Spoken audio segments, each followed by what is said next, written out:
ಒಂದು ಹುಡುಗ ಬಂದ, ಅಲ್ಲೇ ಸಿಸಿ ಕ್ಯಾಮ್ರಾ ಐತಿ, ಅಲ್ಲೇ ಚೆಕ್ ಮಾಡಿದ್ರು. ಅವರು 4-5 ಮಂದಿ ಇದ್ರ. ಆ ಹುಡುಗ ಬಾಜು ಕುಂತಿದ್ದಲ್ಲ, ಆ ಹೊಡೆದ ನನ್ನ ಮಗ ಓಡಿ ಒಳಗೆ ಹೋಗಿ ಬಾಕ್ಲ ಹಾಕೊಂಡ.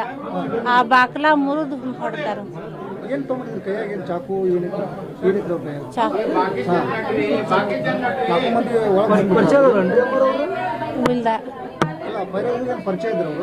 ಇರ್ಬೋದ್ರಿ.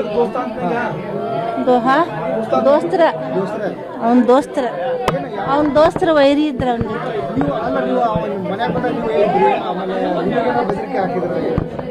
ನಮಗ ಹೊಡೆದ್ರ, ಆ ಹುಡುಗಿಗೂ ಹೊಡೆದ್ರ, ಆ ಗ್ಯಾಸಿನ ಕಟ್ಟಿಗೆ ಇದು ಮಾಡಿ ಹೊಡೆದ್ರ, ನಮಗೂ ಹೊಡೆದ್ರ.